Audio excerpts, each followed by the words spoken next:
Taxi की रफ्तार तेज होने के बावजूद सुरभि के मन को चैन नहीं था। नया शहर, नए लोग, अनजान सड़कें। दिल्ली में होती तो अपनी गाड़ी को दौड़ाती हुई अब तक कई किलोमीटर की दूरी तय कर चुकी होती, लेकिन यहाँ अपना घर ढूंढ भी पाएगी या नहीं। सुनसान सड़कें लांघते हुए जीपीएस से इंदिरा रोड 10 नंबर बंगले तक पहुँचने की सूचना दी तो प्रफुल्ल से मिलने की सुखद कल्पना से उसके पूरे शरीर में सिहरन सी दौड़ गई थी। बंगले के गेट पर पहुंचकर उसने ड्राइवर से सामान उतरवाकर पैसे दिए और उम्मीदें काविन को गोदी में लेकर दरवाजे के बाहर लगी घंटी का बटन दबा दिया। पहले का समय होता तो सीढ़ियां लांघते हुए संभवतः धड़धड़ाते हुए अब तक घर के अंदर पहुंच चुकी होती, पर इस समय एक अव्यक्त संकोच ने उसके पांव जकड़ लिए थे। घर तो उसका अपना ही है, प्रफुल्ल के घर को वो अपना ही तो कहेगी, लेकिन पिछले कई दिनों से दोनों के बीच एक दीवार सी खींच गई थी, जिसे बीधने का प्रयत्न दोनों ही नहीं कर पा रहे थे। अब तो दोनों के बीच फोन कॉल और मैसेज तक का कोई संपर्क नहीं रह गया था। देहरादून पहुंचने की सूचना भी उसने काविन से ही करवाई थी। सुरभि, चलो अंदर चलो, यहाँ क्यों खड़ी हो? अपने कंधे पर कोमल स्पर्श पाकर वो चौंकी। रंग पहले से अधिक खिल उठा था, शरीर छरहरा पर दुरुस्त। सुबह की सैर से लौटे थे शायद। अरुणा, सामान उठाकर अंदर रखवा दो, आदेश देकर उन्होंने काविन की गोद में उठा लिया। फिर सुरभि से प्रश्न किया, अपने आने का मैसेज कर देती? किया तो था, फोन भी किया था, पता चला तुम दौरे पर गए हुए थे। उसने रुक रुक कर कहा। ओ, शायद मिस हो गया होगा, पिछले दिनों व्यस्तता भी काफ़ी रही। तभी अरुणा ट्रे में प्रफुल्ल के लिए नींबू पानी और सुरभि के लिए चाय बिस्किट रख गई। पिता पुत्र बातों में इतने व्यस्त हो गए जैसे सब कुछ एक ही दिन में जानकर समझ लेंगे। चाय की चुस्कियां लेती हुई वो कनखियों से अरुणा को देखने लगी। सांवला चेहरा, कुमकुम की बिंदी, लाल बॉर्डर की तांत की साड़ी और कोल्हापुरी चप्पल। उसका छरहरा शरीर जैसे सुरभि की थुल थुल काया का मजाक बना रहे थे। गजब का आकर्षक था उस तरुणी में। चेहरा पर कुटिल मुस्कान घिर आई थी। मांझी को काफ़ी जतन करना पड़ा होगा इसे ढूंढने में। घर का हर हिस्सा भी साफ सुथरा और सुव्यवस्थित था। कमरे में नीले रंग के पर्दे और बरामदे में रखे सुंदर क्रोटान अतीत के कई दृश्यों को सजीव कर रहे थे। लाल रंग सुरभि को पसंद था, जबकि प्रफुल्ल को हल्का नीला और आसमानी रंग ही भाता था। कहते खुले उन्मुक्त आकाश का परिचय देता है ये रंग, पर उनकी कहाँ चलती थी। सुरभि ने जैसे ही लाल रंग के पर्दों से ड्राइंग रूम को सजाया, प्रफुल्ल ने वहाँ बैठना ही बंद कर दिया।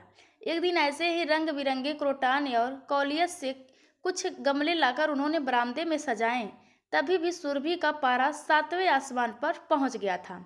छोटी सी बालकनी है, 2 लोग तो ढंग से खड़े नहीं हो सकते, गमले कहाँ रखोगे? पौधे बेचारे बिना खाद पानी के ही सूख गए थे। इस समय अरुणा छोटी सी कैंची से गमलों के सड़े गले पत्ते काट कर फेंकती जा रही थी। गुड़ाई करते समय उसके हिलते डुलते शरीर को देखकर सुरभि की भ्रुकुटी तन गई। कैसी बेशर्म औरत है, कम से कम प्रफुल्ल दफ्तर चले जाते तब कर लेती ये सार संभाल, लेकिन नहीं, मालिक के सामने ही अच्छा बनना है, तभी तो टिकेगी इस आशियाने में।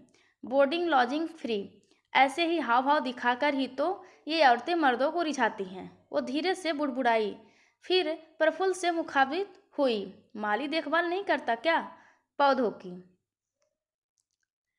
करता है मेम साहब, पर साहब को उसका काम पसंद नहीं आता। सुर भी बुरी तरह चिढ़ गई। पति पत्नी की बातों में ये क्यों दिलचस्पी ले रही है? एक बार उसने प्रफुल्ल का ध्यान अपनी ओर खींचने की कोशिश की, लेकिन प्रफुल्ल काविन की ही बातों में उलझे रहे।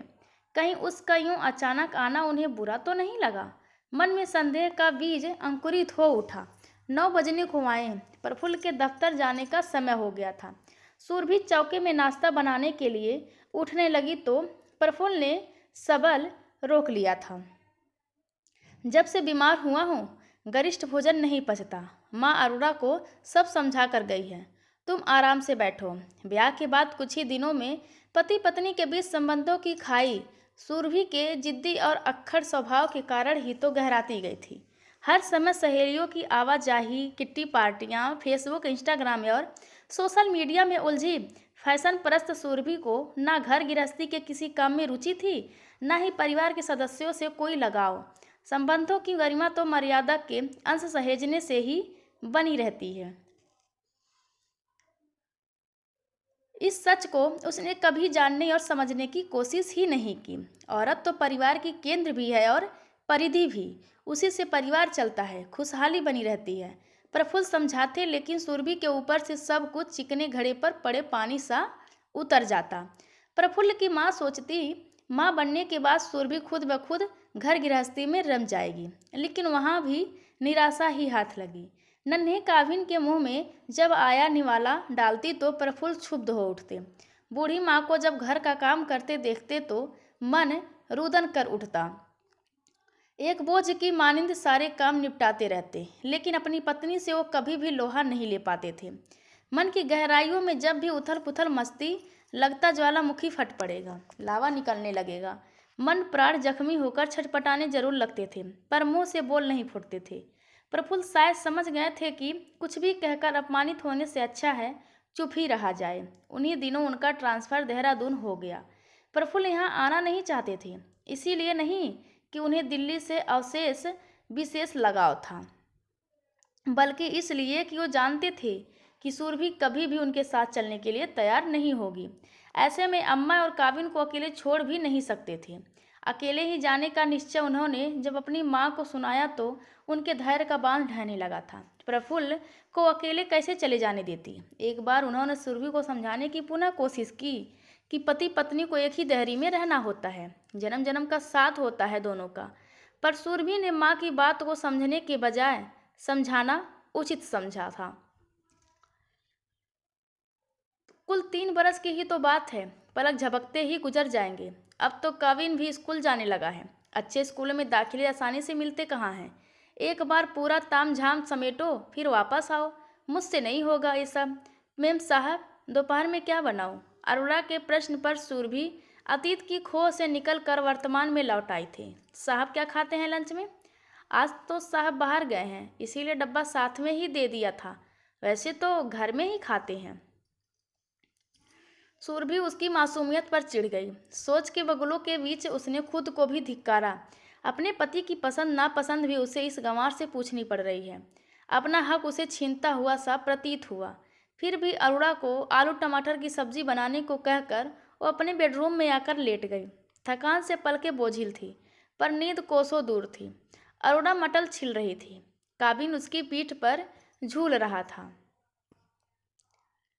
वो ज्यों ही झुकती, गहरे गले की चोली में से उसका गदराया शरीर दिखाई दे जाता, जिसे लाख कोशिशों के बाद भी उसकी साड़ी का झीना आवरण छिपाने में असमर्थ था।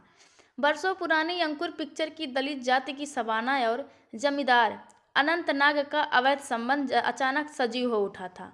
उसकी आंखों के सामने पत्नी के वापस लौटने के बाद अनंतनाग ने ऐसा शराफत का लबादा ओढ़ा कि बेचारा सबाना का विकलांग पति मुंह खोलने के बाद पिटता ही रह गया। पुरुषों का क्या, जब विश्वामित्र जैसे तपस्वी की चेतना को मेनका ने भंग कर दिया तो प्रफुल्ल तो साधारण पुरुष है। माँ ने बताया कि अरोड़ा का पति अपाहिज है। उधर प्रफुल्ल भी तो इतने बड़े बंगले में एकाकी जीवन व्यतीत कर रहे हैं। दो युवा प्राणी क्या खुद को संयमित कर पाते होंगे? मन में शंकाओं के जाल फैलने लगे थे। अपनी कल्पना में वो कभी अरोड़ा और प्रफुल्ल को आलिंग बंद देखती तो कभी उसे काबिन और प्रफुल्ल के बीच बैठे हुए देखती। उसके पिता ने भी तो यही किया था। मृतशैया पर लेटी उसकी माँ की सेवा करने वाली नर्स से विवाह करके अपनी वफादारी का ऐसा सबूत दिया था कि शारीरिक रूप से लाचार माँ मानसिक रोगी भी बन गई थी। लेकिन मैं ना अंकुर की सबाना हूँ, ना ही माँ की सेवा शुश्रूषा हूँ। मैं जुटी नर्स ही हूँ। उसने मन ही मन में संकल्प लिया कि जैसे भी हो अरुणा को निकाल कर ही दम लेगी। उस दिन रविवार था। सभी बाहर आंगन में धूप सेक रहे थे। अरुणा कपड़े धो रही थी। काविन बाल्टी में से पानी निकालकर अरुणा पर उलच रहा था और खिलखिला भी रहा था।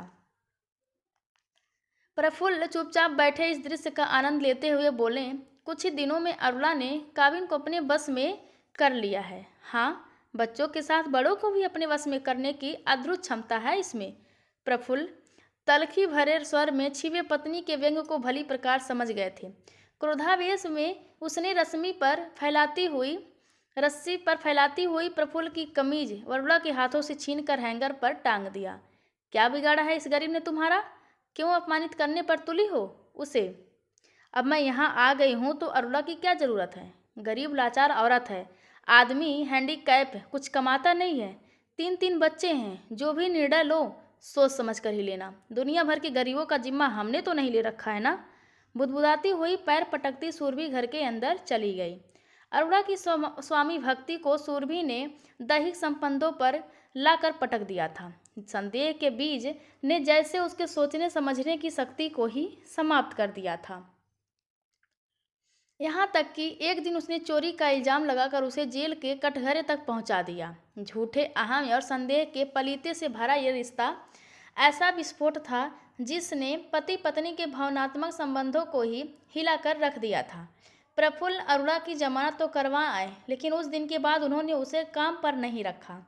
उसके बाद वो अक्सर टूर पर चले जाते, घर पर रहते तो बहुत कम बोलते, अक्सर किताबों की दुनिया में खोए रहते। एक रात प्रफुल्ल टूर पर गए थे। सुरभि और काविन घर पर अकेले थे। अचानक फ्रिज में शॉर्ट सर्किट हुआ और पास ही रखी लकड़ी की अलमारी सुलगने लगी। जब तक सुरभि कुछ समझ पाती, आग की लपटें अपना विकराल रूप ले चुकी थी। क्या करे क्या ना करे, चीखती चिल्लाती भी तो उसकी चीखें सुनने वाला कौन था। तभी उसने झोपड़ियों की ओर से कुछ लोगों को बंगले की तरफ आते हुए देखा। कलुषित मन ने फिर सोचा ये जरूर अरुणा के रिश्तेदार होंगे और प्रफुल्ल की अनुपस्थिति में लूट खसोट करके सारा सामान ले जाएंगे। घबराहट के मारे सुरभि गस खाकर जमीन पर गिर पड़ी। उसके बाद क्या घटा उसे नहीं मालूम। आंख खुली तो सुरभि अस्पताल में बिस्तर पर पड़ी थी। पास ही बिस्तर पर काविन लेटा था। बगल में प्रफुल्ल खड़े थे। सामने अरुणा का सपरिवार खड़ी थी। उसके दोनों हाथों पर पट्टियां बंधी थी। पूरा चेहरा जगह जगह से झुलस गया था। कैसी हैं बीबी जी? अरुणा ने पूछा तो सुरभि ने प्रति प्रश्न, तुम्हारे हाथों को क्या हुआ? इस बार उत्तर डॉक्टर का था। आपको और आपके बच्चों को बचाने के प्रयास में इसके दोनों हाथ बुरी तरह झुलस गए हैं। समय पर अगर ये आपको ना बचाती तो आपका बचना मुश्किल था। पश्चाताप के आंसुओं की अविरल धारा अपनी सारी सीमाएं तोड़कर सुरभि की आंखों से बह निकली। हाथ स्वतः जुड़ गए। तुम्हारे ऊपर मैंने इतने आरोप लगाए, फिर भी तुमने मेरी और मेरे बेटे की रक्षा की। तुम सच में महान हो अरुणा। महान तो बाबूजी हैं बीबी जी। इन्होंने मेरे बच्चों की भूख मिटाई, मेरे अपाहिज पति के इलाज के लिए ठेकेदार से पैसा दिलाया, और सबसे बड़ा उपकार तो इन्होंने मेरी इज्जत बचा कर किया। वरना शराब के नशे में धुत ठेकेदार तो मेरी आबरू लूट कर बच निकलता। मैं तो अपना पिता भाई सब कुछ इन्हें ही मानती हूँ।